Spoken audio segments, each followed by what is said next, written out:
If you love to eat filet mignon, I'm going to show you how to perfectly cook one on the grill.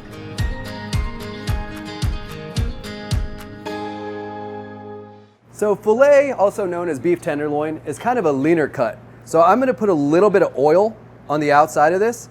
This will also help to adhere the seasoning to the steak. So I'm going to season it real liberally with salt and pepper. Then I'll give it a flip. Try and get any residual seasonings and oil up off that plate. Give the other side just another gentle splash. Again, liberal with the salt. And now we're going to get them onto the grill. I've got the grill high heat, the coals have ashed over. So I'm going to get this onto the hottest part of the grill.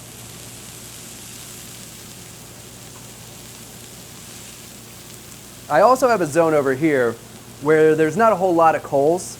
It's kind of a cooler zone because these steaks are really thick.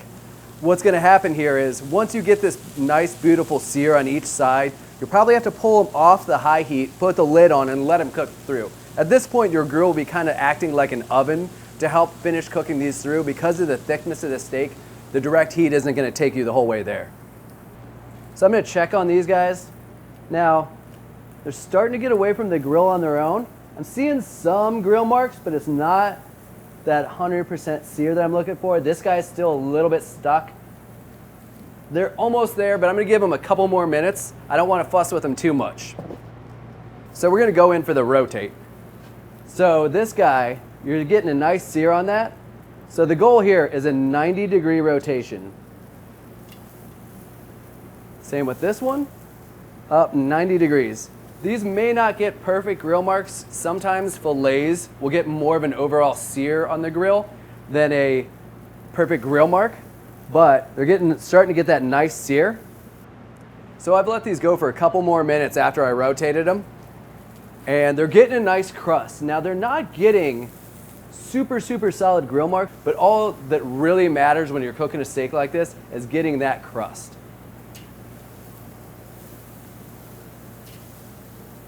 And you can just see that sizzling right on the top. That means that this coal, this radiant heat coming off these coals is just blasting these, getting a nice sear, developing a lot of flavor on this side. And I'm going to give them a quick rotate.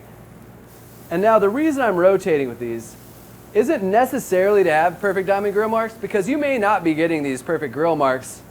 It's really just so that these steaks aren't sitting on the grates in one spot for too long. So by giving them that rotate, it ensures that you're getting an even sear and not some really hard char in certain spots. So I'm going to go in and check the temp at this point, because I know they got to be getting at least somewhere close to our desired doneness. So I'm going in, and right now I'm at 109 degrees.